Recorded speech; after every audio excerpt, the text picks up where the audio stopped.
the country.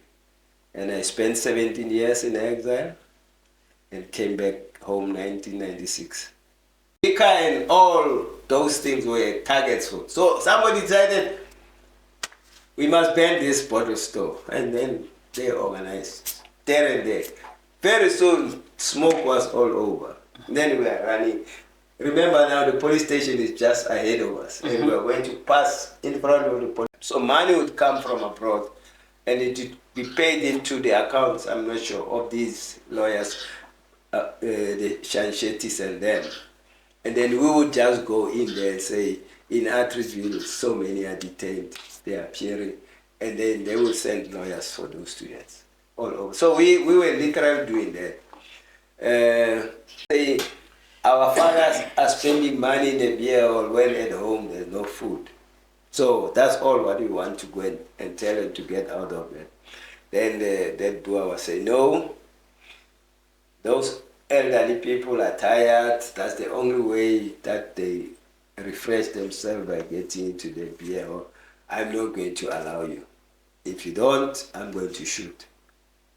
So you are saying information that they are even going to the American embassy. And at that time, at the American embassy, well, you know, we cannot isolate this raw moral rearmament movement. It's an American movement, and the Kweyama family, the father, the Kweyama guy, was a big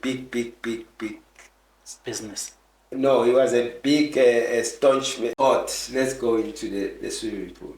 And as they went into that same white person I called Bantu Administration Affairs white guy.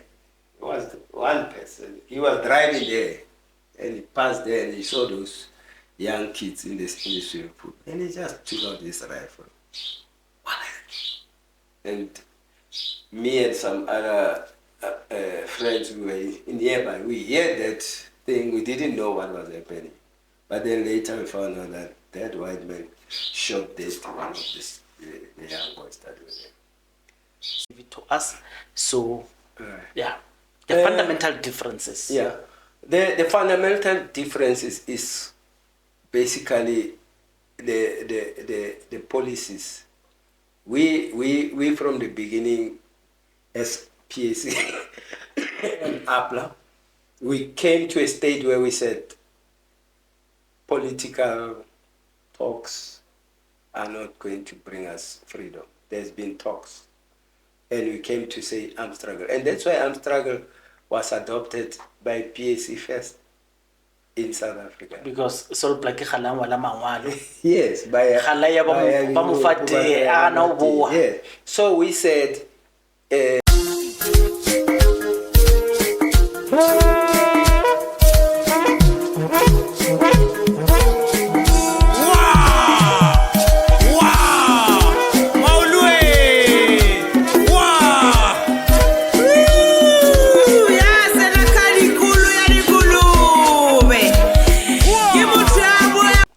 Mashiane Politically Incorrect. I'm in studio. I'm hosting, one of the forefathers of our political history in South Africa. Every time I think of PAC, I think of a breakaway. So, what is a breakaway? A breakaway is an idea that was pursued, and then others felt the dream has been deferred. They wanted to change the course of pursuing that dream in a different way. And PAC clearly lives that motto. But let's hear where the fortunes ended, and let's see how it's all going to unpack. Lina la Makgatho ke a le rata, man. Ke a le rata Lina la Makgatho, maybe because ke motokwa. But let's do this. Please just introduce yourself to our audience, ke mang wa kae, and let's hear your politics. Okay. Tate Mashiane ke nna Mainaka Kabutlalo, Samuel John Makgatho Motau, born and bred in Atteridgeville. Okay. And just short history. Okay, you can continue speaking. I want to adjust. I went to school here in Atteridgeville until after what we used to call junior certificate at the main high school in Atteridgeville then. Okay. Which was called the Mecca of high schools in Atteridgeville, Hofmeyr High School. Yes. And when the student uprising of 1976 took place in Soweto, we were influenced as students of Hofmeyr by that. And then on the 21st, a week after Soweto, we joined the uprisings. And cutting a long story short, I was involved in those uprisings, and they ended up forcing me to leave the country in 1978. 76, 2 years later, 78, I had to leave the country. And I spent 17 years in exile and came back home 1996. Integrated into the National Defense Force, ended up with the rank of a brigadier general, and then retired in 2019. And I'm currently an ordinary member of the PAC at the local branch in Atteridgeville, Kalawi Masemula branch, and I'm just active there. Thanks. Thank you very much. The audience know I cry a lot about the stories of our how do we call people who went to exile? Are they exilites?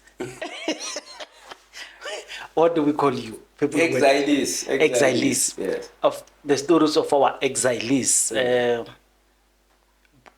reason I cry is you seldom speak, you seldom teach. You know, there was a funeral in Peli, Comrade Machine. Comrade Machine. Machine Machinas. Yeah, yes, Machine go. Oh. Yes. Okay. So I always lament that we are going to hear good stories, ka funeral, babala obituary, and that's it. Yes. And it's not recorded. And I hope, and I cross my fingers, that you are going to share this knowledge with us, because we do not know it. We do not want the narrative to be only told by the ANC. We don't want the narrative to be told by white journalists who are sponsored by media houses who paint a particular. Yes. I cry that ANC stalwarts. I've got Zuma here, Jeremy Gordon. I've got another Zumanomics, Raymond Parson. I've got, these things are written by white people. Yeah. You understand? And whenever we call you to come to the podcast, it becomes a difficulty. And some because, in a way I understand, because we are disturbing their food. Yeah. Whenever they come here, they speak the truth, because money, food, and the truth don't go hand in hand. So I'm glad I'm speaking to someone who has retired and who has found comfort in being a normal member of society. I don't know where you're going to start to tell us the story. You could start with PAC. According to you, what happened in Kliptown? Was it the Congress of the People? Was the manifesto written by the people? Was the manifesto given to people to say what happened? Just paint a history for us. Right. I'm going to start. I want to start in Atteridgeville. I always say it began in Atteridgeville and it will end in Atteridgeville for me. Think you. All right. I grew up in this township as a young kid, and I think the experience, especially at that young age, we didn't know things like oppression. But there's certain things that now today, when I relate to them, I can see how we were oppressed. And the first one is something that even today somebody reminded me about. woken up in the middle of the night, maybe 12 midnight, policemen knocking, surrounding your house with torches, mark up, vula, vula. And when you open, everybody stand up in a queue. They want to go through what you call a permit that time. They want to check who's in their house. Yes, we call it permit in our local environment. But it was the permit where they wanted to know who's in the house. Everybody of the house is the person that belongs in that permit. If you are not in that permit, who are you? Where do you come from? You know, as early as that age, even before you went to school, you experienced that, something like that. And the other aspect that we experience is where you see policemen, African policemen, every morning. You see them passing your yard. When they come back, they have almost a string of other men arrested. And they call that loafer's cap. What is loitering. You cannot be loitering. You cannot be a man and you are not working. You are just found aimlessly walking in the township. And that was one. The second thing was you needed to produce your passbook that time. You know, passbook meaning your ID, what we call ID today. You couldn't walk anywhere. If you leave your yard, you had to have that reference book or passbook with you. If they don't find it on you, you cannot go home and pick it up. You are arrested, you go to prison for that. So those were the initial signs for me that I can say oppression started to be experienced by ourselves in that manner. Other things like we started realizing there's white people that come to the township, but they are very few, but they are always in control, they are always in charge. When you go to the municipality office, they are there, they are in charge. And when you see people working, like the roads, normally there will be a white person, but there will be white African people who are digging the streets. The white men will be, those days we call them the boss or the boss in the language of our oppressors. And yes, you started to experience that, no, he's not doing anything, he's standing, he's drinking his coffee from a flask, but these African men are busy digging, sweating, literally. And you can see this is hard labor. So, but at that early age, you didn't even know that it is wrong or it is right, or they are not even paid properly and so forth. It's only when we grew up that we know. But to cut this story short, you know, the uprisings of 1976 that happened in Soweto took everybody in the country by storm. I think before that, for a person like me, we knew of something called the Frelimo Rally, and I will talk about the Frelimo Rally. It happened in 1975. And then we knew about the Black consciousness, the Sasso trial. There was a big trial of the Sasso 12 that we, as young students, we started knowing. But even at that time, we didn't really, we were not political. We didn't understand what is, we didn't know that we are oppressed. So I think for me, it is the 1976 uprisings that brought consciousness to me. When it happened in Soweto, we were taken aback. Students hitting a police van with rocks. What's going on? Hey, and then immediately you see many Land Rovers, now we call them squad cars those days, with big antennas coming into Soweto, and it's white people. Then we know things are wrong. And well, we thought it is that Wednesday things are bad. Thursday it went on, Friday. And then I think it was by Friday when here in Hartlepool, the high school students at Hofmeyr High School, those who were doing matric, that started gathering into corners and saying, what is happening in Soweto? Shouldn't we be part of this? And I think they started organizing themselves. And I just said to you, in that year in 76, I was doing my what they call junior certificate, which is Form 3. JC. I'm not sure today, JC. I'm not sure what they call it today. And when you were in those classes or levels in the high school, you were taken serious. You know, JC, next 2 years you'll be doing matric. And then the guys who are already doing matric, they always associate with you than the lower Form 1s and Form 2s. So are you sitting comfortably there? Yeah. Do you want to adjust? No, it's because I want to tend to. All right, it's fine. These guys, we Grootman those days. Yes. Grootman, my brother was already in Form 5. He was the chief prefect of my high school.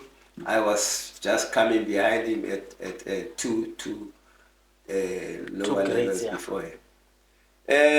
So they organized, and somehow, I don't know, somebody came to me, I think on a Saturday night, said, hey, we are busy with this, would you be interested? I don't know how they chose me, but I was approached by one of the elder guys and said, hey, we are busy with this, will you be interested? Well, I'm not sure whether it was consciousness or it was just a response that I respect him, and I just said, yes, no, I will be. And then they said, no, we will come and call you when the time is right. That was Friday, Saturday, Sunday. Sunday night, they said, a big meeting at, we call Tabalijep. Tabalijep is just behind Mboweni Higher Primary. Now I think they say it's a secondary also. Mboweni is just next to what is now Pick and Pay Rem Square. On the side, there's a school, and then just outside the school, there's an open space, but it has many trees there. Those days it was bushy.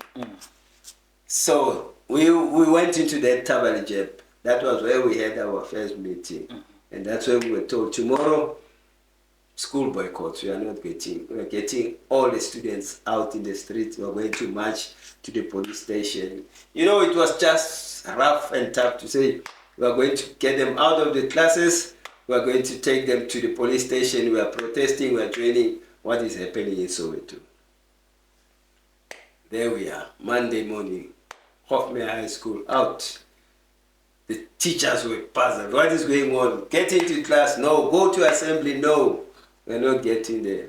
And then we started singing. Already the song that we had students singing, so it was Senzelina. Everybody was singing that song, Senzelina. And then we went on that song. There we what got out. At that time, we only have the high school as Hofmeyr, and then the other one was Holy Trinity, the Roman one.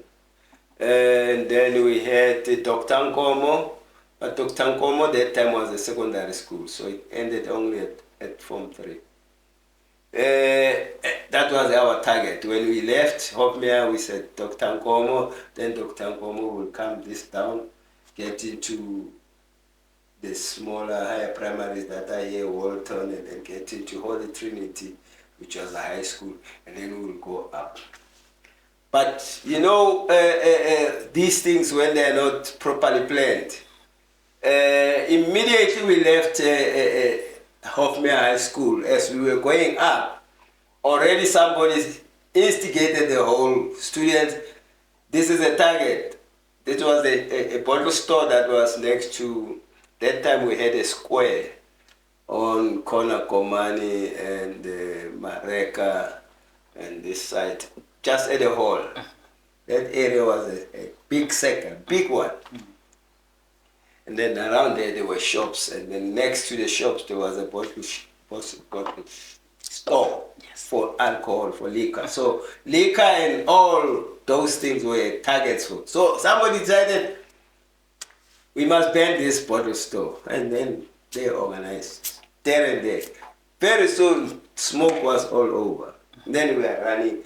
Remember now the police station is just ahead of us, and we are going to pass in front of the police station going to Dr. Nkomo. But the police were also confused what is going on. They didn't understand. We managed to pass the hall and the police station. We got to Dr. Nkomo, we brought the students out, and then we were going down. As we were going down, the next, when you come to Maunde, there was a big,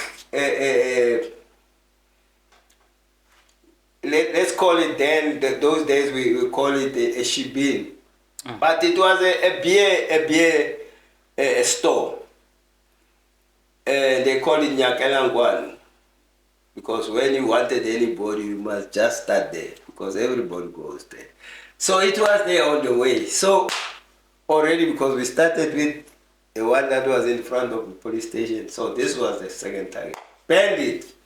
And then now, I think the police had already reported now.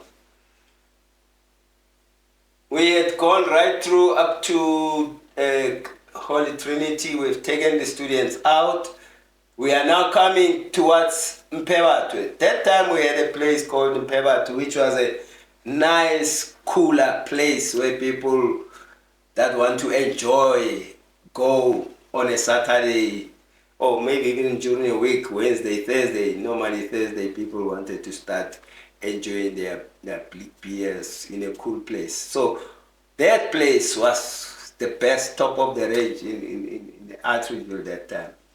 It was a hotel, but used mainly for people to go and have their alcohol in a cool, nice place where you can get good music being played there.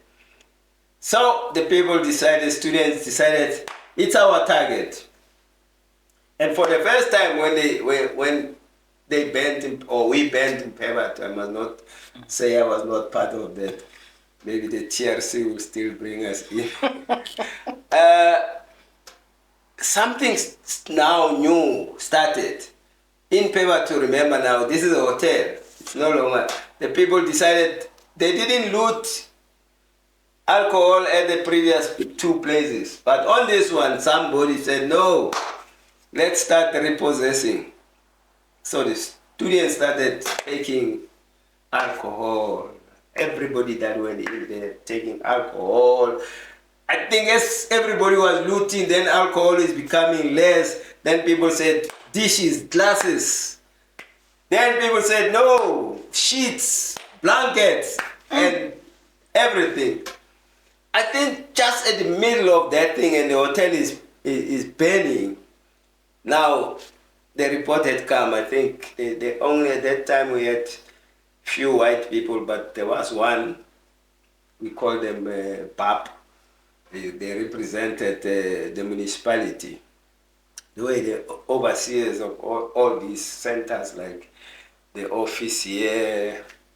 That time we had, they were making a swimming pool in Machia, just behind Machia Street. And they were making what else? Yeah, but mainly they were dealing with the offices. I think that white man decided, no, I cannot take it anymore. So when he came here, he started shooting. We didn't know what is a gun. We ignored that. And that guy was shooting and shooting. Live ammunition towards you. Yes. And we didn't even know it's live ammunition. We didn't even know. We just had a gun going. It was only when somebody said, hey, so-and-so is bleeding. You know, that then people said, hey, he was shot. Then that's when the student turned from Peba to that white guy. They stoned that car. When he left there, that car, I think he was bleeding, and that car was almost torn into pieces. And he managed to escape. And by that time now, we could hear that the police are coming in. And it was not, those days we used to say Pretoria West. It was not local. So Pretoria West, it will be white, it will be white people. And they were coming to this. Then we started running, leaving the place. But Mpebatu was banned. You know, Mpebatu, I think it banned for the whole week. For the whole week, it was just banned. And when the students left, the police followed them. And when the police go this side, the students that are this side go back to Mpebatu. They continue looting. So it was that thing for almost 2-3 days. Then the police decided they have raided Mpebatu, we are going to raid their houses. Then that was now another situation. Now everybody who had anything became afraid, because if they come and they find anything, alcohol, whatever you took from Pewato, you are arrested. So people had to find other means.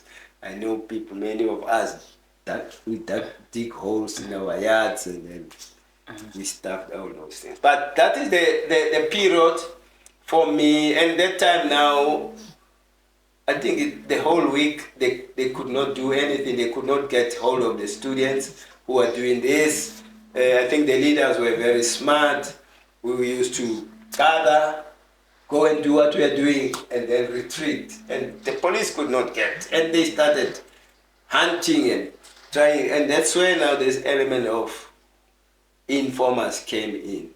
The police started organizing other students via other policemen. And they say, you look at that one, look at that one. That's when the issue of informers started. But I think the students were determined that Africans cannot go on being a medium of instruction, especially for our subjects like maths and science, geography. And we did those things. Agriculture, we did it in Afrikaans, landbouw, and so forth.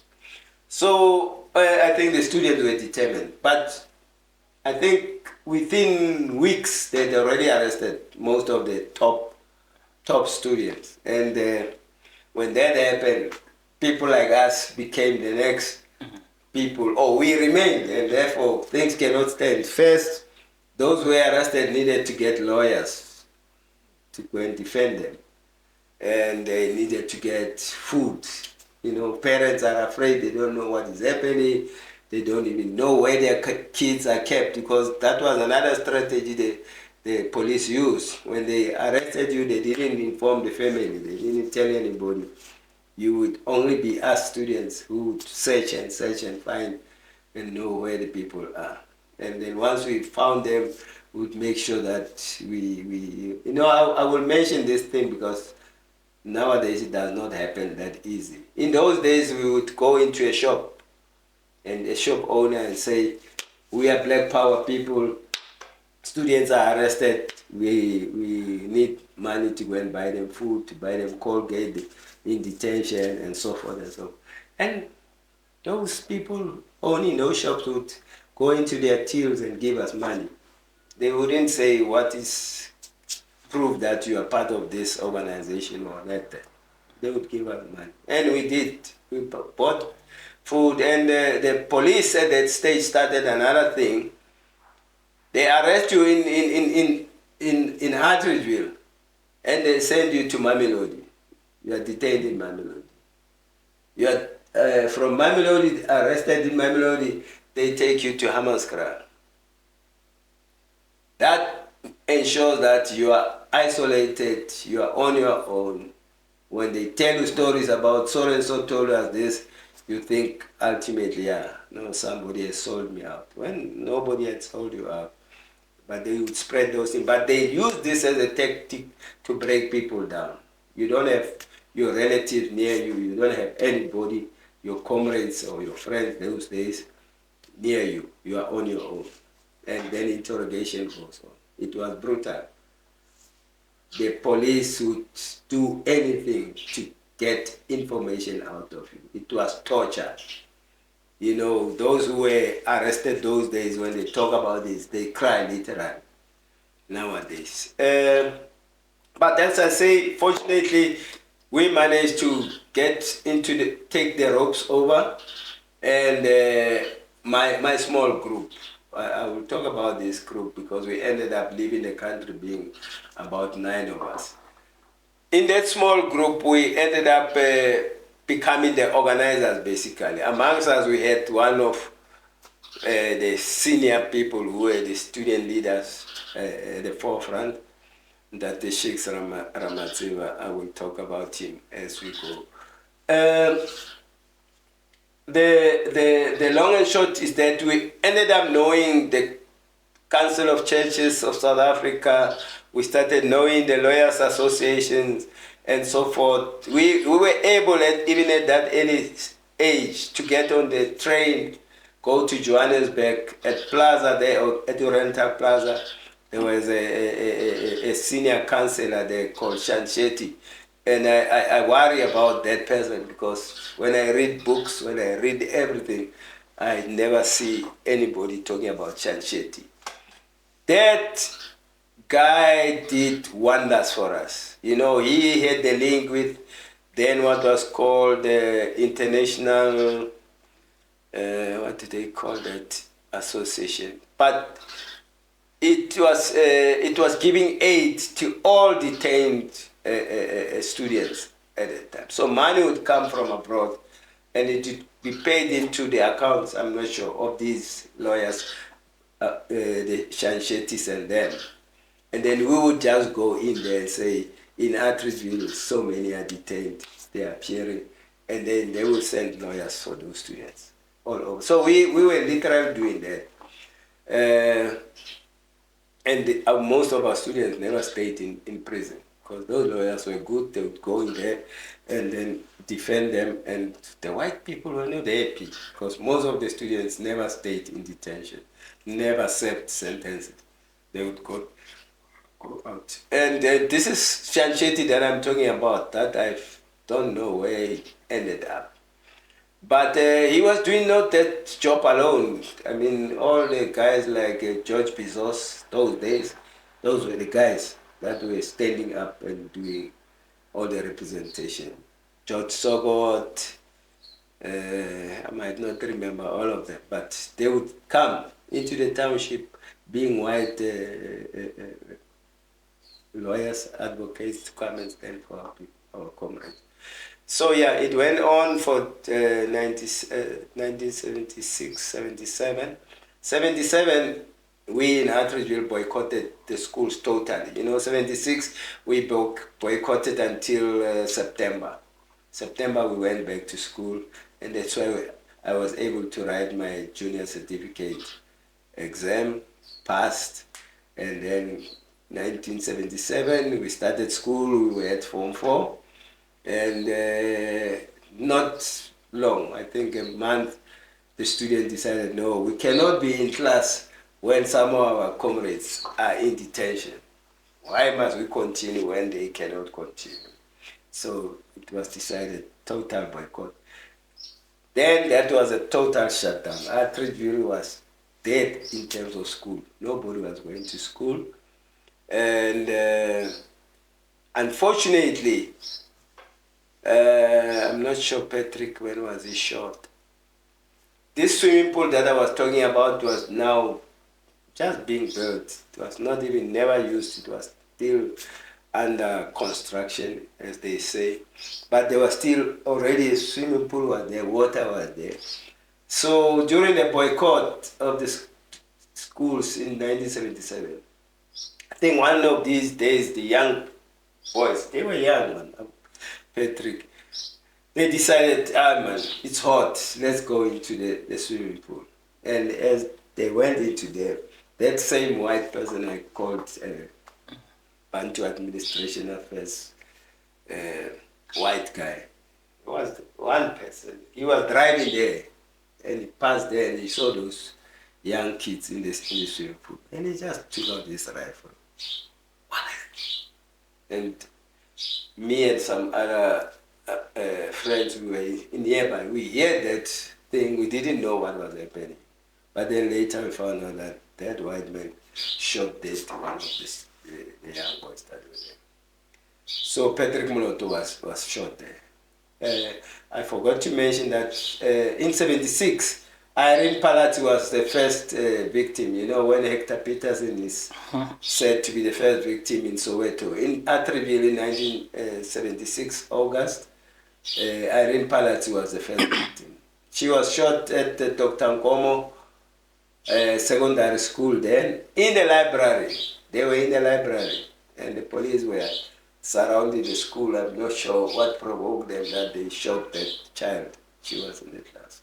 So in 77... The name of one of the guys who was shot from in the pool? Patrick Muloto. Okay. Yeah. Patrick Muloto was a young boy. I'm not sure which primary school he was going to, I think, Mboweni. And he was an altar boy at St. Bernard Church in Moramushu. Yeah. I'm mentioning Patrick because, okay, let me do this. In 76, they shot Irene, August. When we went to bury Irene, when we came back, we were angry. It was a very emotional burial of Irene. When we came back, we said the office, the municipality office is in Komani Street. We want to burn it down. So we moved from the cemetery, didn't even go back to the home. All students, we had already organized. We went to the cemetery with petrol bombs ready with us. So when we left, straight to the office, municipality. Fire. As we were doing that, the police, well, they were already there. When we went to the cemetery, they were just outside the cemetery. But when we left, they didn't know. We left in groups going there. So we burned the municipality office, and then as we were, most of us retreating, we had a gun. And we later found out they shot another student dead. That was Komutso itself. Then that was 76. Those were the two that were shot. And then Patrick Moloto, 1977. And then I'm saying I'm mentioning Patrick because when Patrick was shot and killed, that was one of the biggest funerals that happened in our tribute. And since you are in the media, you should know this. We are still searching because when Patrick was buried, that was one big funeral. Patrick was the one who was shot in the pool. Yes. And I must mention Thabo Sihume. Thabo Sihume was one of the Black Consciousness movement guys that was powerful in our region. When Thabo addressed anybody or everybody just went mad. We just wanted to be in the streets.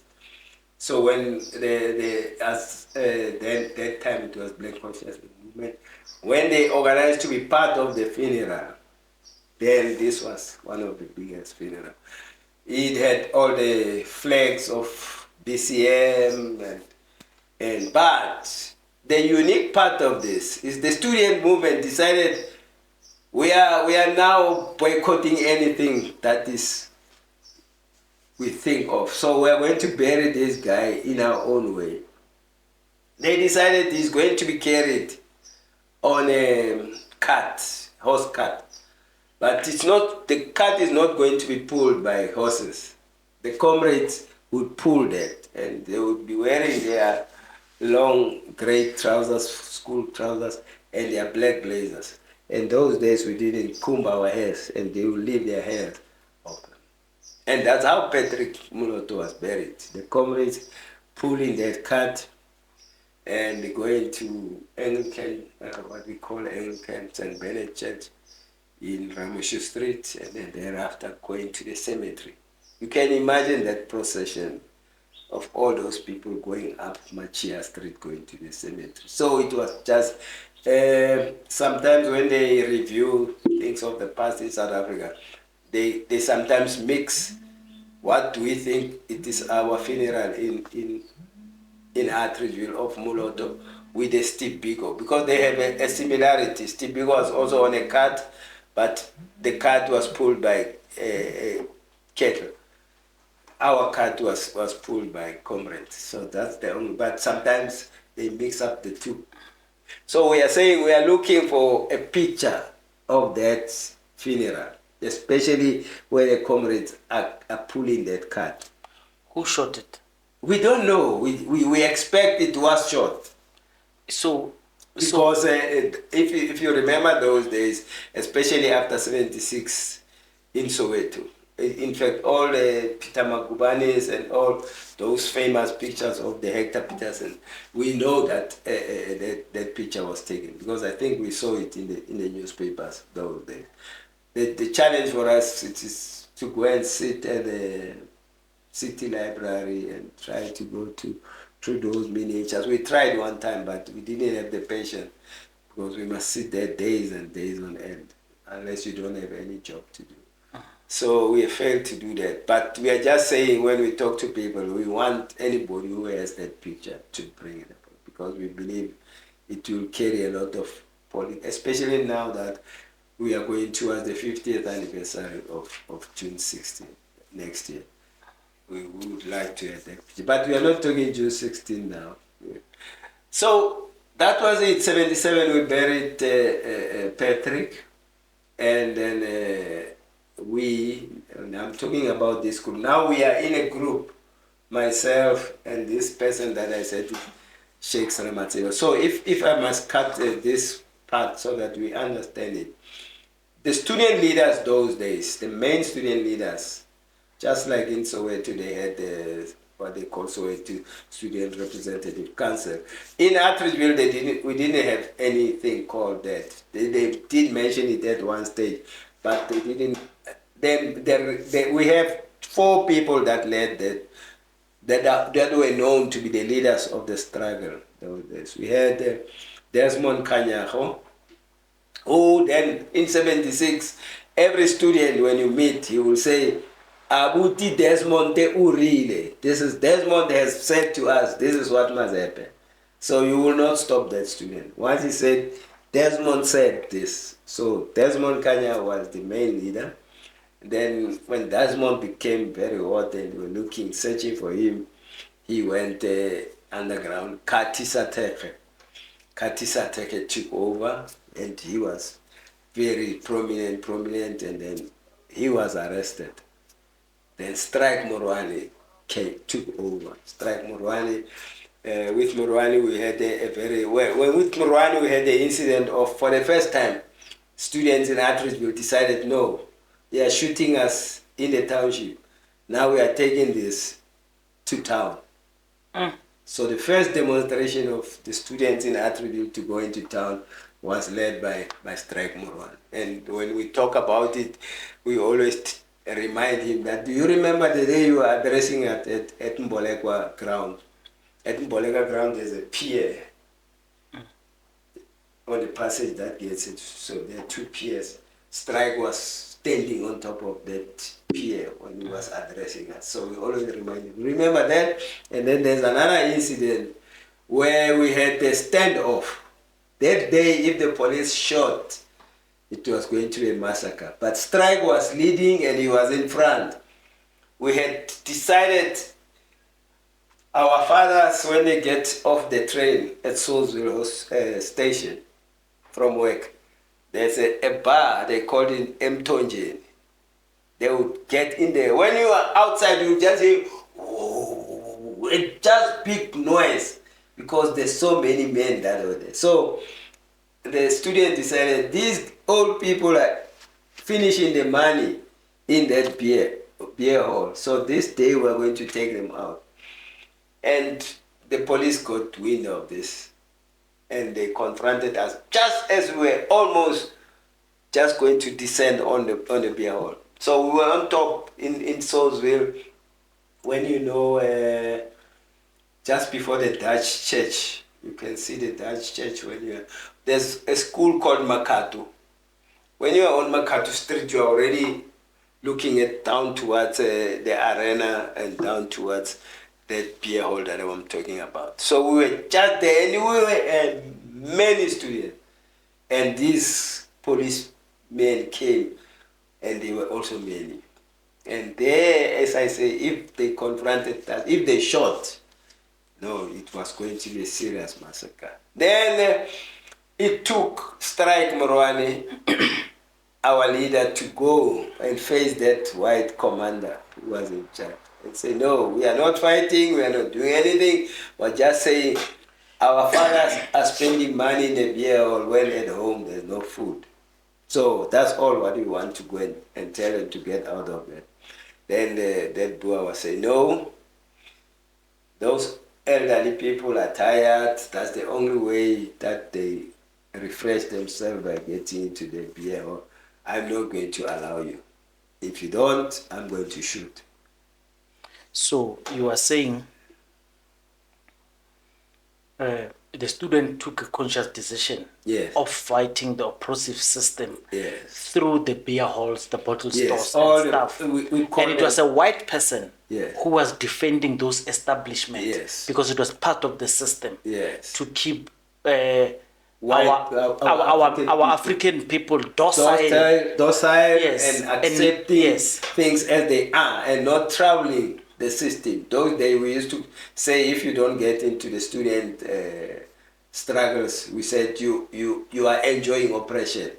That's how we classified anybody who does not want to do. So those were means of making our people not to see oppression.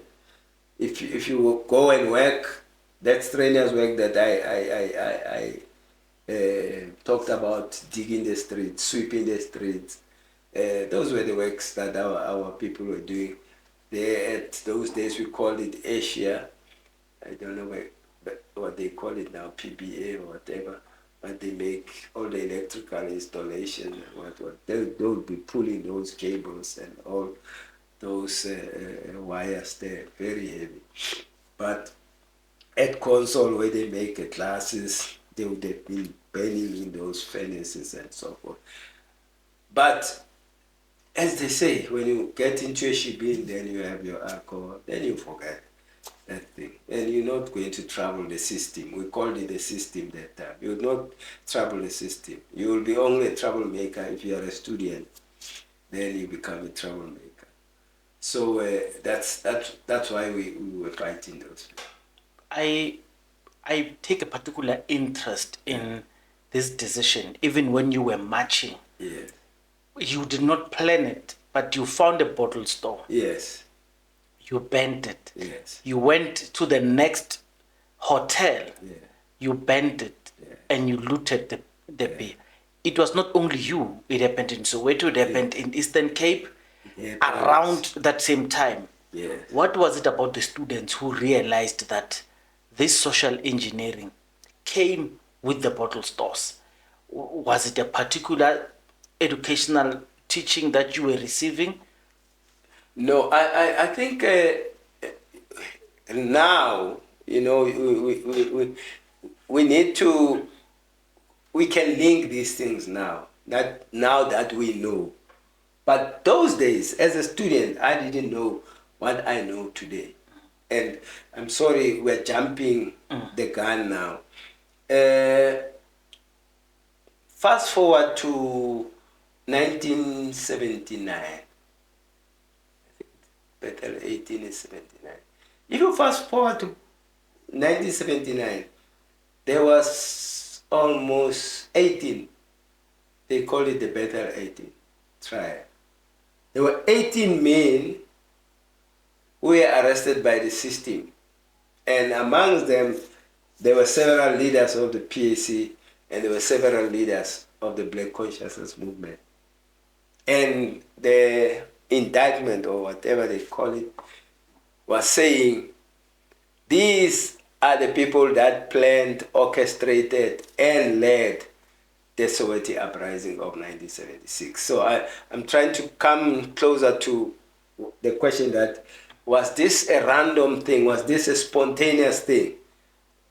In those days, I would have said, and I have said to you, we didn't have any plan, we didn't have.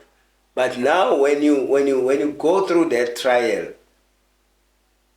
where the judge who was presiding on that said to Zephaniah Mutuping, who was the leader of the PAC, you are the corrupter of the youth. He called him the corrupter of the youth. It is you who poisoned all these youth. And those 18 leaders of the PAC, and we stand and say they were the only leaders that were arrested, charged, and actually sent to Robben Island for, according to them, orchestrating, planning, and executing the Soweto uprising. So, in a way, maybe to some of our leaders, there were already political education that was there. We might not know, or we didn't know at that early age. Oh, you're waiting for me. No, I thought you wanted to follow up Yes. what you were saying. I just want to know, so Pelly Benz, people are scattering around, it's not safe, Yeah. and you bank, you go to exile. How did you get yourself organized with the 9 other comrades to skip the country, and where did you go to? And as you unpack it, I want to know, where are they now? Right. 77, everything is shut down. We are the only people that are there up and about. And we started saying, hey, the township is becoming rowdy.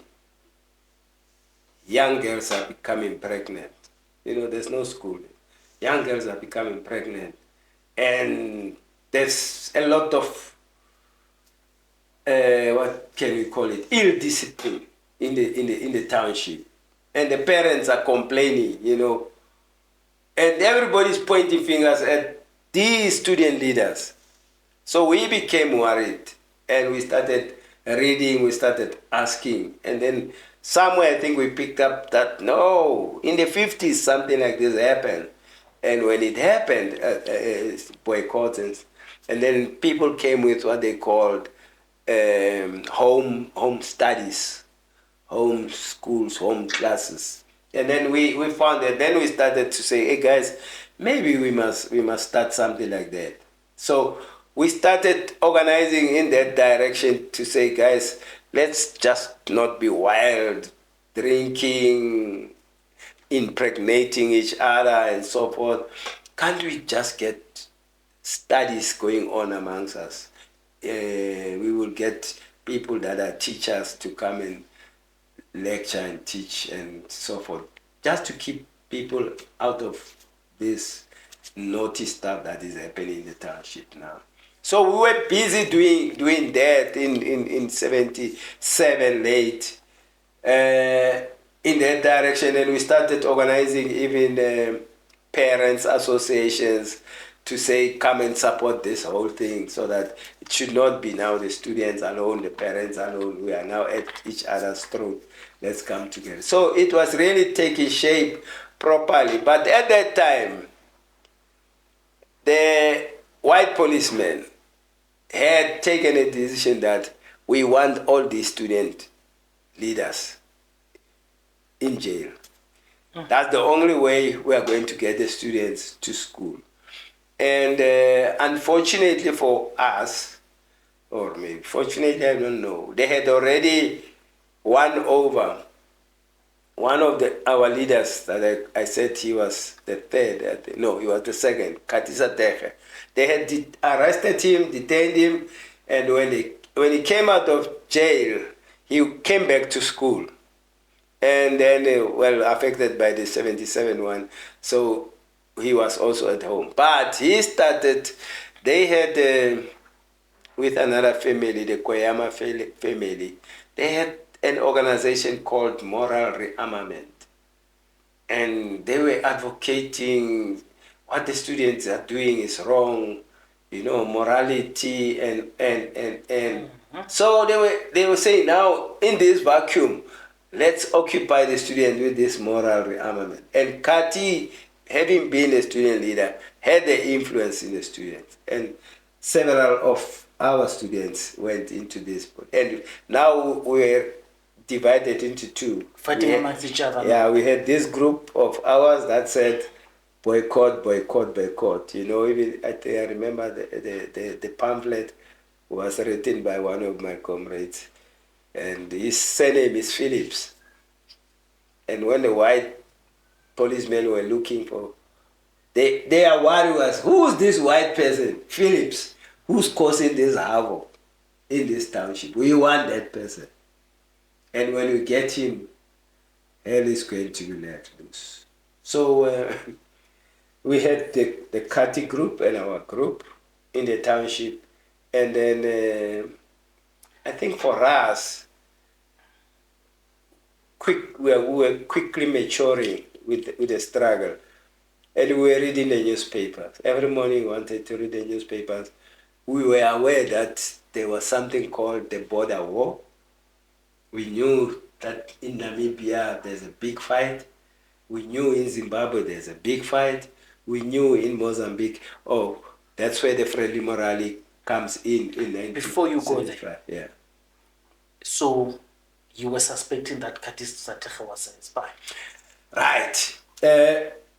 We didn't suspect that he was a spy, but we believed he has been won over to what we then saw as people opposing what the students are doing. So in those politics, Yeah. once you cross the picket line, Yes. you are now with the enemy. Yeah, almost. With the enemy. So he was no longer with you. With us. Because yes. we were picketing this side, he was on the other side. Yes. So there was no way you could not antagonize his politics. Yes. So were you convinced as a collective that he's antagonistic to your cause as a people, and of course as students, and thus did you grant him, unofficial of course, the title of being a spy or being a collaborator? Yeah, I think that for us we said collaborator because we had the information that they are even going to the American embassy. And at that time at the American embassy, well, you know, we cannot isolate this moral rearmament movement. It's an American movement, and the Kweyama family, the father, the Kweyama guy, was a big business. No, he was a big staunch somebody that believes in America. And I think he is the one who introduced the Kati and the group to moral rearmament and then to the Americans. And the American embassy, what they would do, we knew, is just to sponsor these people. They will have pamphlets that they distribute in the township that says, no, stop the boycott, guide towards moral rearmament. And we had nothing. We had to write on the streets with paint whatever message that we wanted, or on one page leaflet. But they had that support. They would have proper leaflet. So we said he is now won over by the American outlook. He's no longer for the struggle. But we looked, because this is where our decision to leave came. In fact, no. The decision to leave came when we called the students, all the students, into the community hall. I think this was January, it was already January 1978. We decided, everybody said, hey, things are wrong in the township. So let's call the students, let's hear what the students want. And then when we were in that community hall, the Katiso Sateche group was this side, our group was this side. And then we addressed the students. And then as we were busy, that Kati and his group came to us and said, but guys, you are so militant. Why don't you leave the country and leave us here? Yes, that's what Kati said. You are so militant. There's no room for you here. Why don't you leave the country and go outside? Then I think it came into our ears, and I think some of us were considering this. The police were looking for us. They wanted to arrest us. So when we went into the meeting and the students, all of them said, no, we want to go back to school. Then we believed our role has come to an end. And since Kati and his group is already coming in this way, let's leave. So we decided to leave. And when we were still pondering this, I don't know how, but somehow we found somebody who today, or not today, thereafter we suspected to have been sent by the white police people. I feel so uncomfortable with some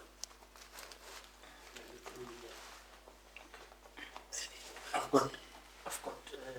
Yeah. What's it? Better. Yeah. Yeah, I had a neighbor who said to us also, in the same line of what Kati said, no, man, hey, Fire. we are too militant, and I know somebody who can take you up. Oh, okay. Then we were very suspicious those days. Hey man, this guy was not participating in the student struggle. But he wants to offer. Where does he come up with this offer?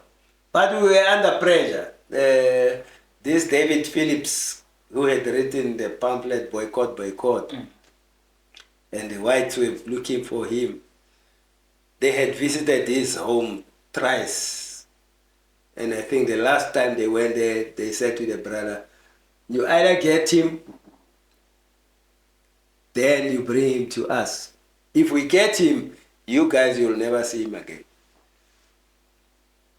And I happened to meet this brother of this comrade of mine the same morning after they had visited him the last night.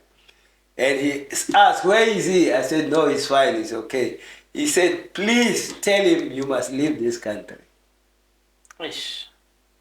Then I think I went home to pick up something, and then I left. And then we decided, and now we are leaving. And then this guy came with this, I can give you something. And then when he brought the person, we talked to him, and he told us he's a courier of the PAC.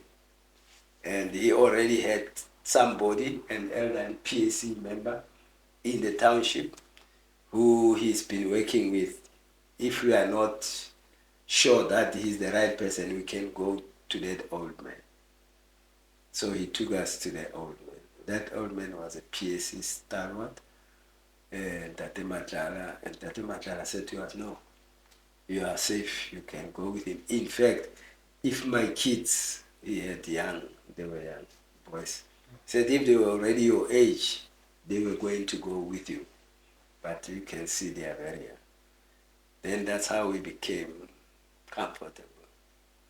And then we agreed that he can take us out. All of us, it was January, we were giving money to pay school fees. That's the money we use to do what we call skip the country. The actual act of skipping the country, what did it entail? Night traveling, disguising as what? How did it happen?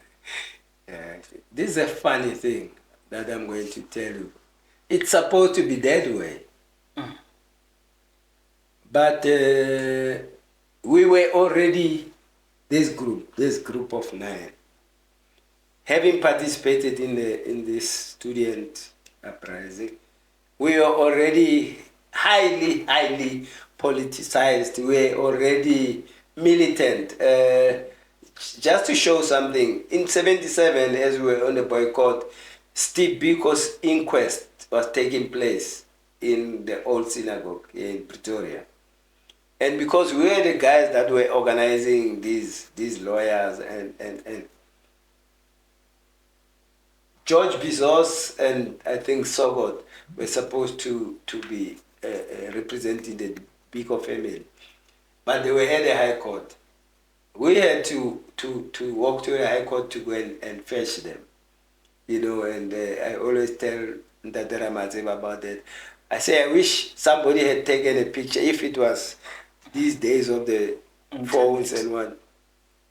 We would be showing you the photo where Ndadera Mazeba, George Bizos, Ndadera Mazeba, and then Sogod, and maybe I think myself and Castro, because we always walked like that. And we would be going to the synagogue with them.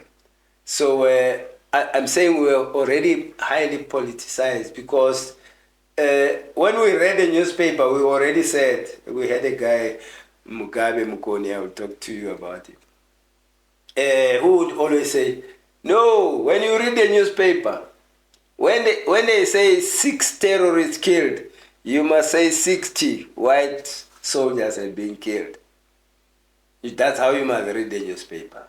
So that's how we already understood. And he would say, no, I'm telling you, go to Electro or Barracks station and go and see the train carriages. That shows blood, meaning they're coming from Namibia having been shot.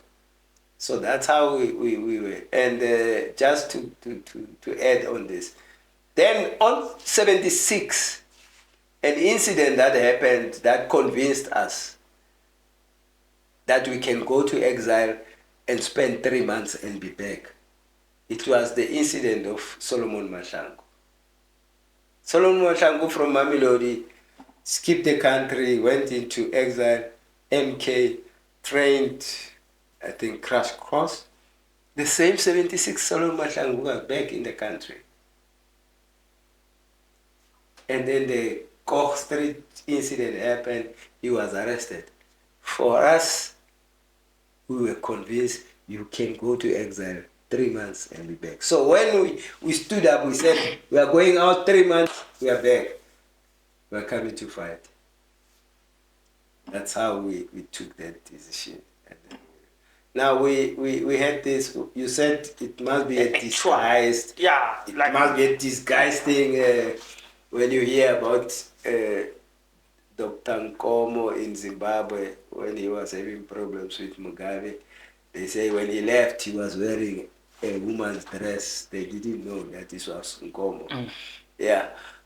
So it was supposed to be that way. The white policemen had informers every corner, in just to indicate, in my case, and my brother was a poet. He conscientized us a lot. So, and I was now this militant one. So the brother was a conscientizer, chased away from Telflop University, doing poetry and plays in the township that told us, they had a play that they called the Cecil Rhodes. No, not Cecil, Sir John Gray. Okay. Sir George or John Gray. And the guy who, according to our history book, Tsingwe Maburu, convinced a spirit teller in the Xhosa people to slaughter their cattle. Yeah, so Sir George Gray. Okay. They had a play that shows the myth or why that is not true. That George Gray cheated Nongauza openly. Was not a spiritual thing that. So they had a play that showed that aspect. No. So in that way they were conscientizing us. But already in my street, what I want to tell you, our neighbor this side had already been organized to spy, to inform on us, myself and my brother. Down the street, same street, the neighbor, he was a neighbor to the Deputy Chief Justice, Dikam Seneke, the neighbor to their home was a police special branch. So he was organizing students around our home to spy on us. So we knew that, and we could see it every time. So what you are saying is correct. This thing was supposed to be a hush thing, underground, and I think we did it properly in the beginning. But once we got onto the train going to Soweto, because this guy said, I can only take you to outside when it's a weekend. And now I'm here, it's a Sunday, I'm taking you to Soweto. And you will stay in Soweto because nobody knows you. And then you will wait for me until the weekend. Then I can take you the weekend. So, and apologies, I'm deliberately going to ask you short questions during this, just so we understand. So when you leave your homes in Atteridgeville, Pretoria, taking a train to Soweto, so what are the excuses? Are you going on holiday? What do you say you are going? Because it's not only one person, and people are watching. So what do you do? All right. I think the thing called Rajam, already that time, we are no longer staying at home. Oh, Almost from safe houses. Almost, let me say about 5 out of the 9. I think 5 out of the 9, we are no longer staying at home. We are already underground. Hideouts every day, because safe houses. Maburu ayakuma haying every day, ban noka but pshatla. Oh, okay. So we are already not at home. The 5. I think the 4 others, they are still at their homes because they were not that active. But these 5 were in the underground place. And ironically, we're in an underground home of a student leader that is in detention, arrested. One of our student leaders arrested. But the family, the mother, was so understanding that when we were needing to hide, she said, come. They will not suspect anything because my son is arrested. Already taken. As long as you are here, you are not shown. When you move out at night and you don't go all of you, only one, you go out to do whatever you are doing and come back. Okay. So we spent almost 2 weeks in that underground place. All right, and then you get to Soweto? Now we move by train to Soweto with this courier now. He can't take us. He's working. So he must go to work, and then on Friday, that's when he can take us. So we are in Soweto there. Nobody knows us. We know nobody.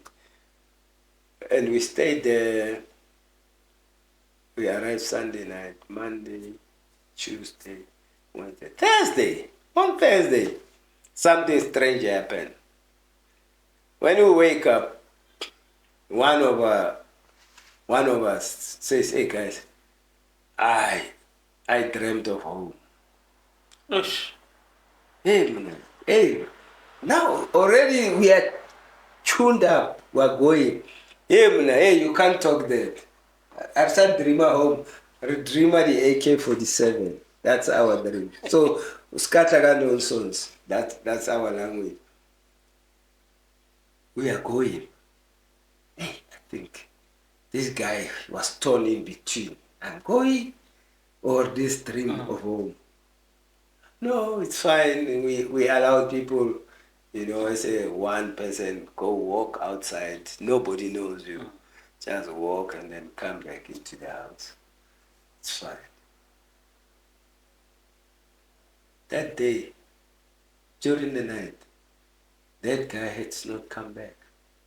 That guy who said I dreamed of home. Yes. He's not there. Nightfall. The guy is not there. Hey guys, here we're in trouble. Our courier is not there. He's only going to come on Friday. We cannot say to any neighbor, help us search. Or neighbor, or even the women who are cooking food for us. They say, shift us. Where are they going to take us? But we are now worried that that guy is going straight home or going straight to the police, and they are going to be here. Then we were worried. Then we said, no, one of us must go and see if the coast is clear. If you can see any trouble. At night or the following morning? No, the following morning. We couldn't do it so the following morning, which is a Friday, and we were supposed to leave that Friday. This one comrade has gone out to check the coast. And I think he checked properly because he went to this guy's family house, and they said no, they have not seen him. So meaning he didn't go home straight. That was one. At least later we knew about this, that he didn't go home. So he just left us and maybe hid somewhere where he said, I know they are leaving on Friday. So once they have left, I can come out. I think I can conclude that. I have not met him since then to come and review. But you know his name? I know him. Yeah. Okay, sure. He was staying near me. So Thabo left, and then when he came back, we were expecting a person to come back and tell us, no, this is what I found out. He came back with other comrades. Said, hey, they said they can't, they know that we are leaving, they said they want to go. So then, Hold it there, just for the purpose of of the audience. You are in Soweto. Yeah, in Soweto. In a safe house. In a safe house. And when he was scouting, he scouted all the way back to Atteridgeville. Yes. And came back on the same day. Yes. All right, it's fine. Yeah, continue. He came back not alone, with other, I think, 3 comrades, new comrades. So yes, ask them, have you seen this guy? No, we have not seen him. Anything? No, we didn't hear anything. Okay, guys. So far, Leruna, we never saw anything, so we are still safe. Our courier comes. Guys, we are ready, we are ready. We are going. The legend, as you said, we are going as a football team to play Piet Retief. Yeah. Piet Retief is the last town in South Africa if you go into Swaziland. Yeah. So we're going to Piet Retief. There's a football game that we are attending there. Full stop. We got onto the train. Can you believe me? The way we were crazy. We were singing freedom songs in that train. With the courier. Yes. I don't know what was going on in our head, but that was the case. We went, I think the train had to stop somewhere, I'm not sure where.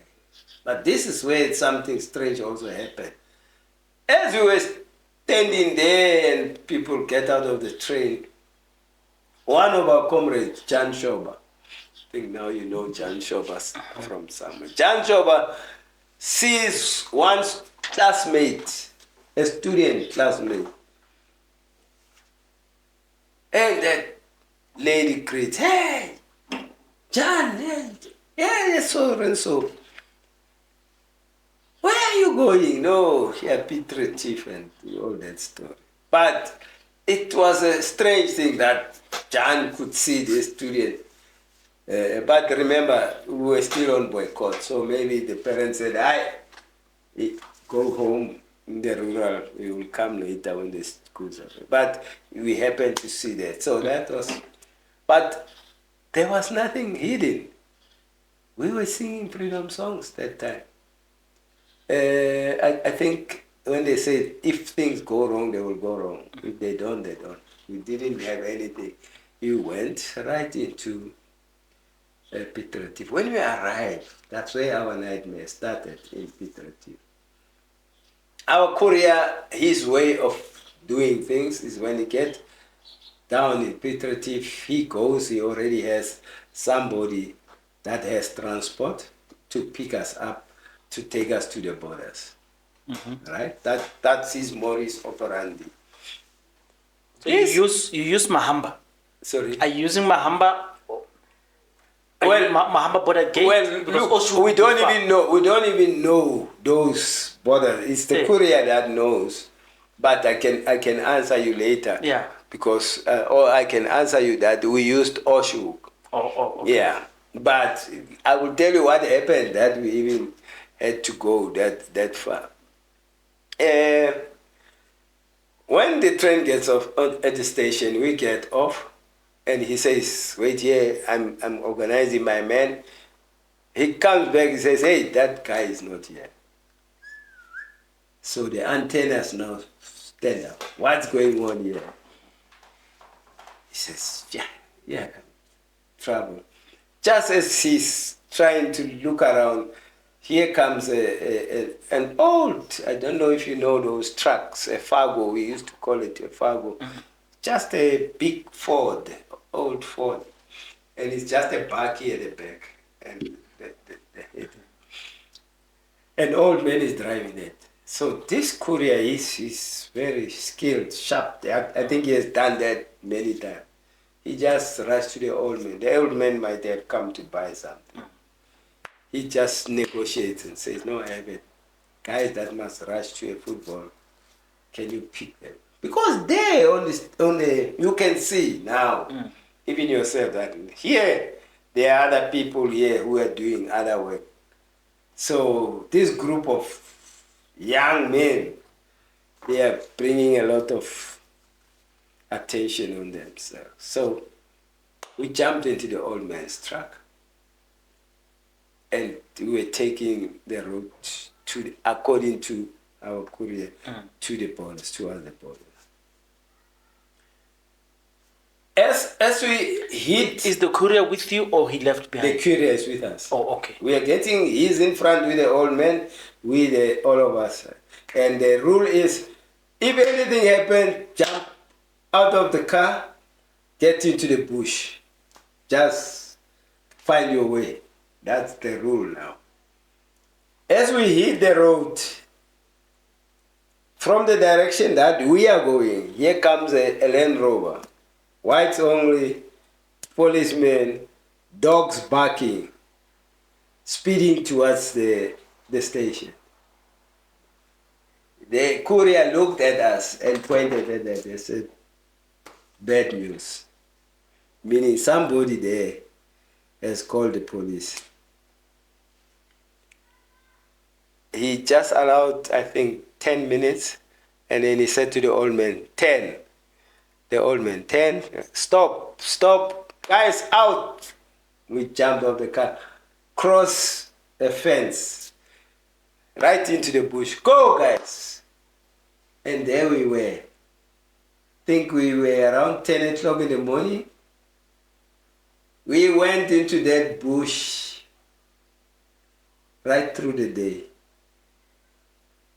You don't know where you're going? No. Remember now, even himself, he knew that if we get a car, we will get to a certain stage and point where he will say, we are getting off here. Then he knows I'm just turning here into the bush, and then I know my destiny. But this time, we are at no man's land. But did you understand that Piet Retief is not far from Swaziland? Yes. I mean, according to the way he briefed us. And in the direction that you were running, we are running towards Swaziland. Oh, yes. No, it's fine. No, that was a clear instruction. Okay. Guys, when anything goes wrong, this is where we are going. All right, sure. So we jumped. And I say 10 o'clock, 12 o'clock, 2 o'clock, 4 o'clock. We're still in that bush. 5 o'clock, I think around 6, 7. We were at a spot. It's already dark. 7 at night or 8 at night, we could hear the sound of water. But we were these guys that didn't mind anything. And one of us, and I will talk about him later, Stopper said, hey, whoa, you can't. We don't know what is this. If this is a river, a little swimmer, you don't know, wait. He went around, looked for a branch of a tree. As he was putting that branch was just going down. Said, no, we can't go through here. We had to circle around and find a better place to cross. But that's just somebody who just thought. Somebody of us would have drowned there if we didn't take care of ourselves. But that guy, by what he did, probably saved some of us. And then we turn around. But we went through that night, now 8, 10, 12 midnight. 12 midnight, we could hear a dog barking the other side. And this courier of us said, no, I know that dog. This is Jabulani's dog. We have arrived. We are in front of a straight river line. He said, you can even drink water. From 10 o'clock, 12 midnight, that's when... Walking. Then he said, and you could hear somebody approaching. They said, Jabulani, Buchanan said, hey, don't make noise. Then he says, what's wrong? He says, hey, the Boers were here the whole week.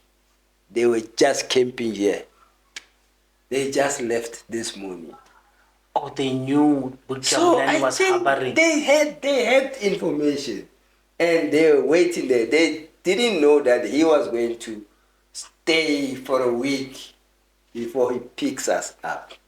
So that week, I think they expected us, and then on Friday they decided, it's not coming this way. He said they were here this way.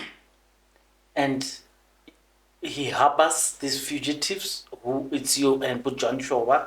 Yeah. And then what happens? Because it's in the AMs now. It's after 12 Yes, midnight. it's now in the morning. Yeah, and then you wake up. We sleep there with Buchablani and everybody, and then in the morning,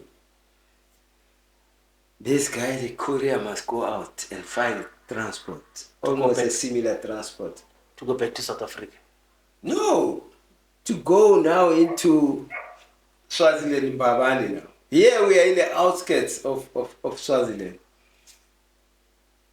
We have already crossed according to... I understand. Yeah. I got the impression that the courier is living a clandestine life in South Africa. Yes. So after having set you up into Swaziland, he would need to go back and continue living. Yes, his normal life. Yeah. So, but he needs to get you to Mbabane, which is the capital. He needs to get us to the PAC representative in Swaziland. He must hand you over. He must hand us over. Then when he has handed us over, he can then return back home. Too many questions. Please allow me to ask. Yes, no. The identity of this courier, do you still have it? Is he willing to be to share? He would be. He served, I will tell you. He served 12 years in Robben Island. He was arrested after delivering us. When he was coming back home, he was arrested. And when they sentenced him, they said they are giving him 12 years for each count. He had 4 counts. They gave him what they call 12 years for each count. So when they counted it, they said it's 48 years. But they said the 4 counts will run concurrently. So it was 12 years. Justice. And what?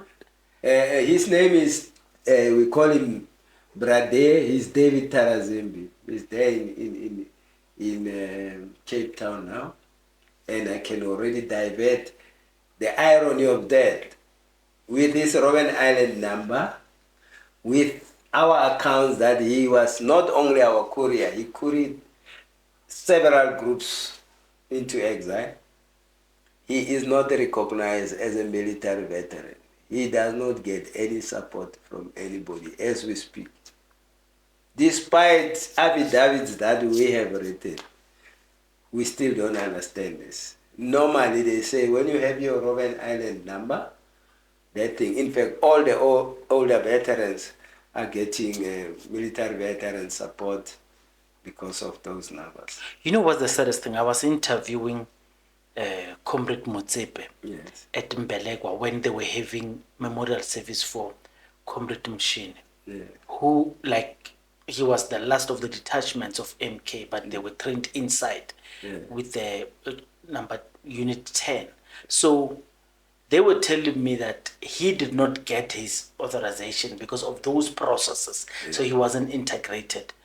And so he did not get the benefits of this struggle.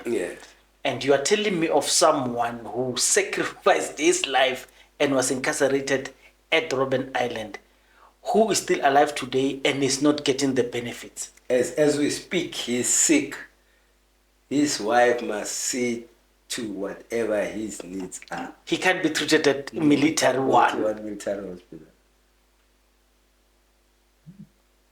As a Brigadier General of the South African National Defence Force, I wrote an affidavit. David Castro Phillips, the one that I said was doing that, he was a sergeant major in the Defence Force. He wrote his affidavit. Sheikhs Ramat Seba also wrote. We had our 4 affidavits to support his submission.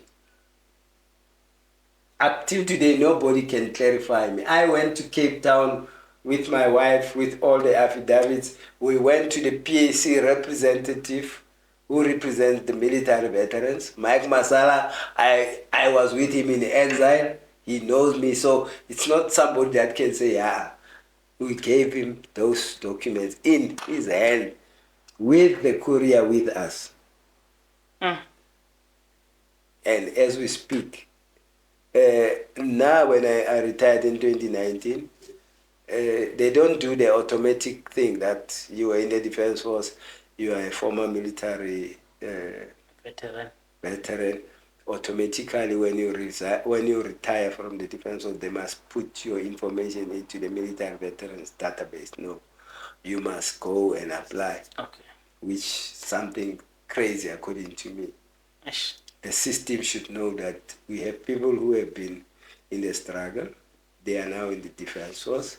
When they retire, so you are not fully integrated. Automatically, this information must just be linked to the DMB. It's not a full integration. No. Balezama. Yes. Exactly. Just to quieten you up. Exactly. But now it's worse. Let's say we agree. I have been quieting up, and I've earned a salary for all the years that I worked. Here's somebody that not only took me to exile, took many other comrades, but he has not received, up till now, not a cent. Okay. You do realize that we are long in this podcast. It means you need to visit us more. Yes. Just in short, explain, don't spend more than 3-4 minutes. Yeah. Who was Jan Shaw? That's somebody that Atteridgeville needs so dire today. That's somebody that Gauteng, Pretoria, South Africa needs today. If you see the man called Ibrahim Traore, if I had Jan Shoba today, I would be telling you, here's our Ibrahim Traore, if he was alive. I'm going to meet probably tomorrow John Mushala. Yeah. So, and I don't want to overburden him with this because he's like the sole voice. And I want to, and I've always told him, Suhume, Jan Shoba, we need to speak about Jeff Masemola. Him and I have been trying to get to the family of Jeff Masemola, just so we could sit and understand these stories, because if we do not tell them, no one is going to tell them. You have done a lot in telling us this history, and you linked it right down to Pele and until exile. And I want to tell you, and I know they're going to get angry, Mashiane, why are you cutting this one short? Because they are expecting that by the time come back. Yeah. Look, you need to visit us more. And you need to share more. What I want to do now is, next time you come, you're going to tell us, also, let me just in short, where did you end up in exile? Our first station was Swaziland. And Mozambique. Unfortunately for us, 3 months that we thought we were going to get into exile and back, ended up whilst we were in Swaziland without any movement.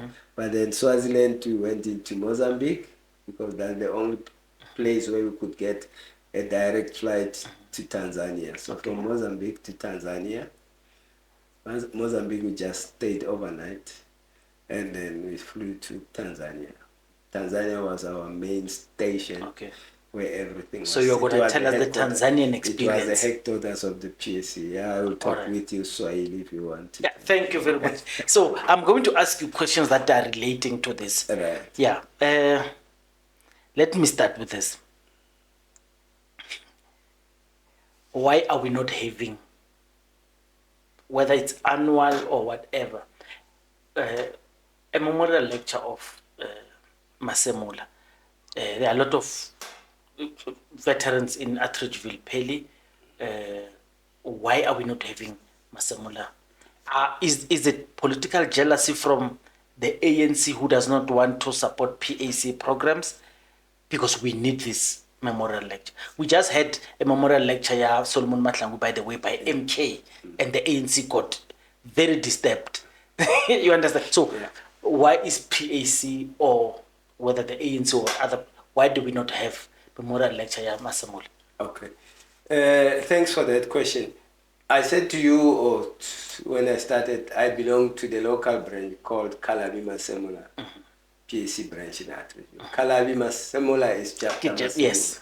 So this branch, once it was established in, I think, 5 years ago, it started commemorating the day of chapter Kalabi Masemola.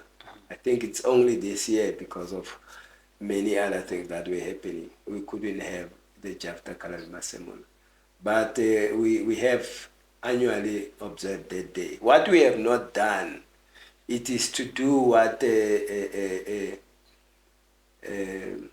MK did, or the ANC does with their leader, to make this a national. You now have a minister. There are no excuses now. Yes, no, that you are correct. We need to go to a hall and hear stories. It needs to be a national day where people are told about Jeff. And there's so much to know about that man. So much. So I guess people don't even know his greatness, his time saving. No. As I say, there's so much to talk. You know, if you get in Tate Mtimunye, you know, in the PAC there were 5 members who were sentenced to Robben Island for life. The first PAC people to serve life sentence. There are only 2 now left, Nkosi and Mtimunye. If you get that Mtimunye to talk about Jafta Masemola, yes. So yes, the nation need to know about these people, and the PAC can do better. That you know, it's not the government. We will always blame the government. The ANC, when they talked about Mama Charlotte Maxeke, I think they used a whole year going through the country talking about Charlotte Maxeke. And today, even me and you know who Charlotte Maxeke was. All right. I can't speak TRC without speaking about the greatness of Letlapa Mphahlele. He would be the best, one of the best, to deliver this memorial lecture. Yeah. Whether the inaugural one or maybe there's been others. Yeah. Where is he? What does he do? Can he open up a bit? Can we get access to him? We don't want this great Africanist to just disappear in our political discourse. Where is he? Because I want to talk about TRC now. Letlapa Mphahlele is alive. He's there. He's a writer and author. I think even this year or early last year, he launched a poetry book. So he has several books under his name. And what he does now, he's a motivational speaker. He goes all around the globe. Remember when one of the acts of the PAC that Letlapa is blamed for is what they call the St. George Hotel massacre. And in that massacre, there's a woman, South African lady, whose daughter was killed. And Letlapa Mphahlele happened to meet with this woman face to face, and the woman said, I want you to look in the eye and tell me, why did you kill my child? And to cut a long story short, they ended up being colleagues, friends, working together. Let's go and tell our story to the world. And that's what they are doing. So Letlapa is busy with that. But he's around. I'm in daily contact with him. If you want him to come and appear, I can ask him. Please, let's do that, because I want him to come and speak about the TRC, why he thinks that Mickey Mouse thing was a sham, was a futile exercise. I want him to come and tell us for historical perspective. And just so I can also run it with you. Cyril Ramaphosa, he wants it back. He wants to check why are there delays, and maybe just a 2 minutes perspective for you. What is it? Because I also need to speak to, because we have made promises to each other. Le Kedimutsama, we want to speak. We need to speak about TRC. Look, my and now I'm talking my son John Makgatho Motau personal view about the whole thing. 1994 was a sell-out position, a compromise position. And we accepted it. The white people said to us, let bygones be bygones. Not Kopela Tshwarelo. No. Not apology. No. Or I forget that thing, man. No. They said dismissively so. Let bygones be bygones. Now, we accepted that. We came into the country, we became one, we even went to the election, we even became the ruling party. Now, what are we doing? What are we doing? I mean, even saying, the president says he's now an inquiry. After so long, an inquiry is going to take another 2 years, and it's going to come with reasons, and then you are going to start. For me, we are not true to ourselves. And in the initial stages, we said apartheid crimes. Who didn't commit any crime in this war? Who doesn't know of the camps and what happened in our camps? Are we now saying we are talking about what the Boers did only? And what about let bygones be bygones? So personally, I feel the government is rocking a terrible, terrible thing that they will not be able to stand up for. If you look at what has happened up till now, known people that are of good stature in the ANC, that truly now his inquest is there. The bigger inquest, nobody even is talking about it. Dipuo Hani, she's still lamenting about their own men, Chris Hani. Now, if we are not able to do this, we cannot be selective. It's not going to work. Okay. So what I'm trying to say, this country should stay, as they said, let bygones be bygones. Otherwise, we will have to go stone by stone. Stone by stone. And I don't know if we are going to afford it. I do not want to let you go. Sorry? Because I don't want to let you go. No, you can. But I can come back sometime. But I'm letting you go with the understanding that you will come back. I will definitely come. I wish I can record every week with you. We have not told the story of how we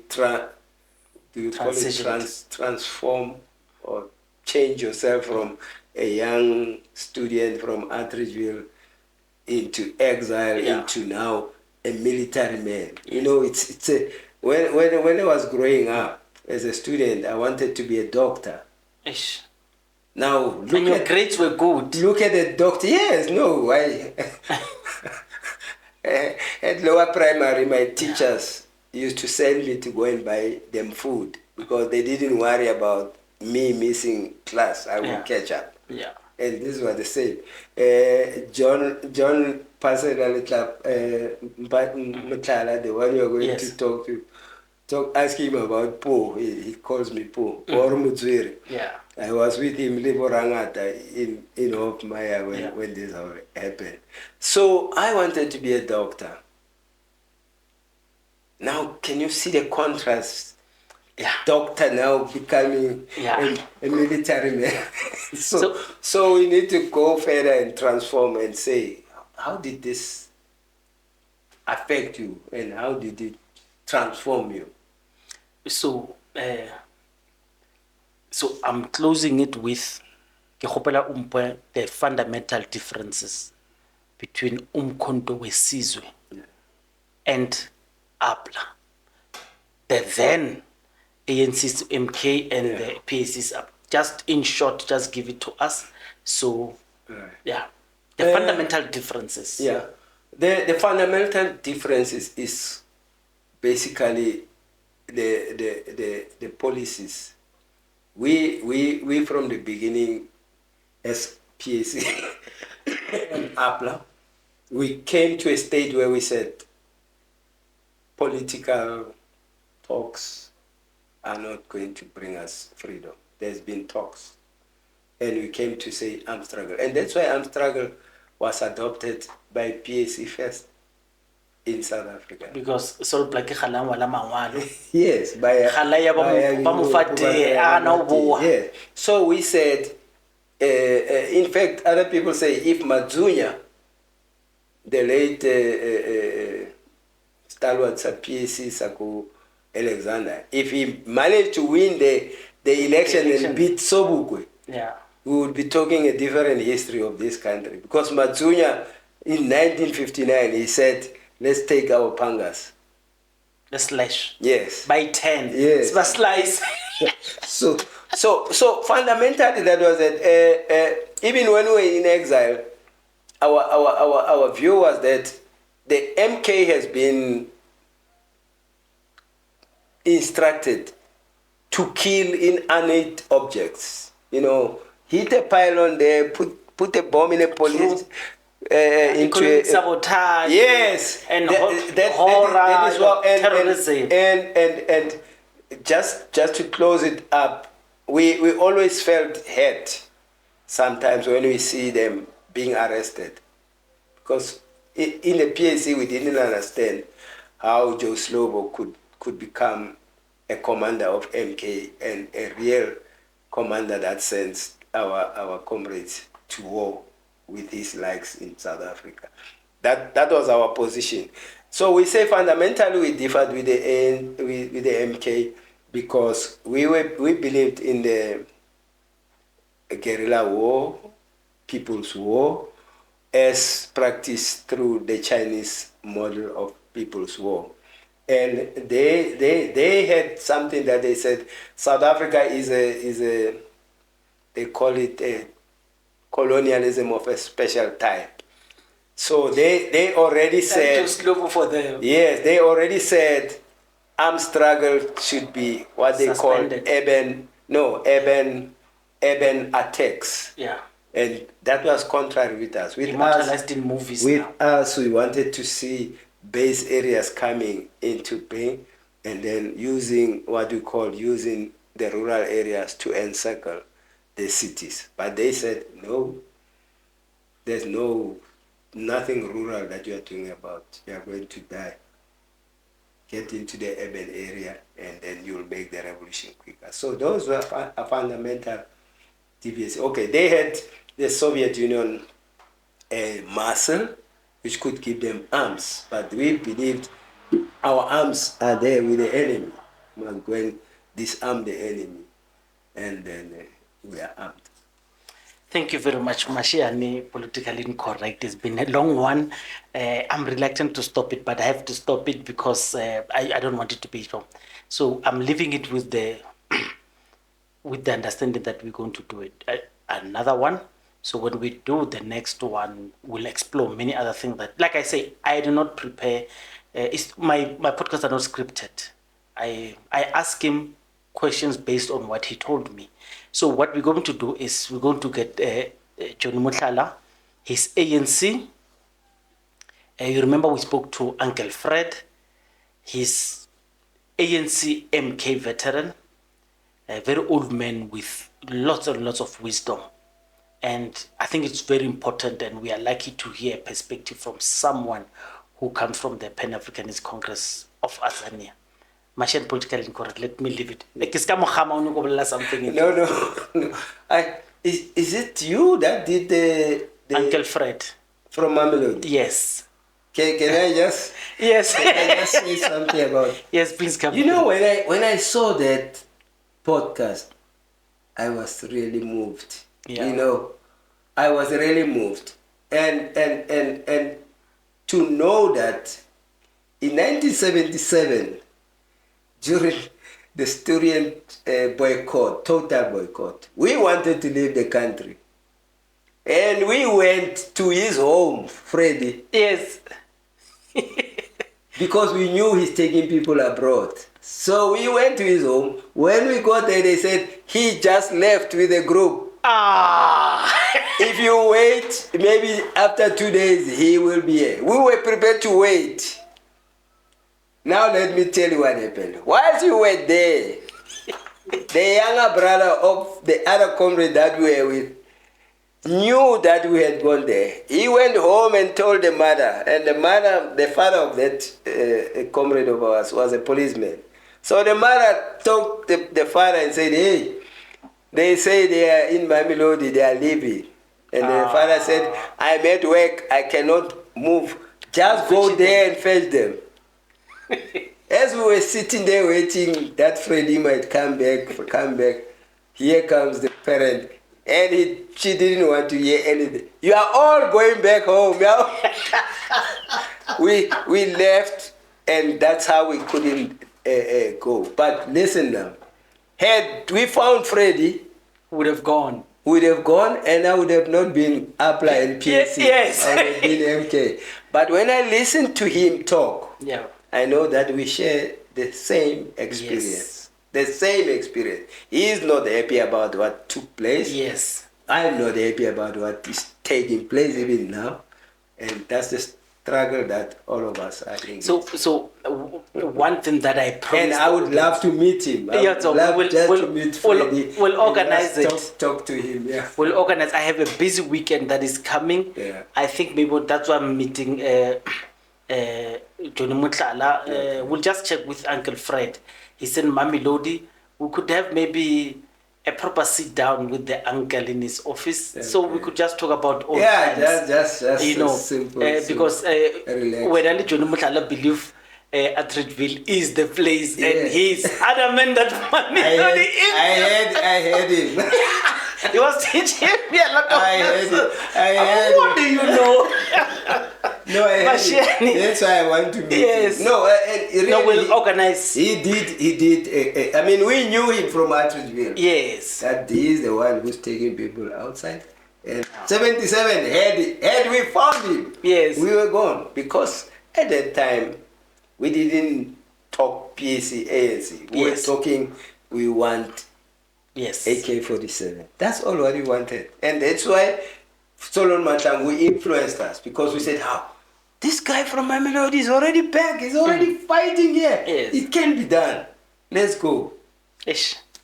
Yeah, no, let's leave it. For coming. Thank you very much. Thanks, Mashiane. Yeah. And I hope what we are doing informs our people, but not only inform them, teaches them something. I just hope that, because this is what I am now basically involved in, trying to bring our people to understand what we are all about. Let's continue teaching. Mashiane Politically Incorrect. It's been a long one.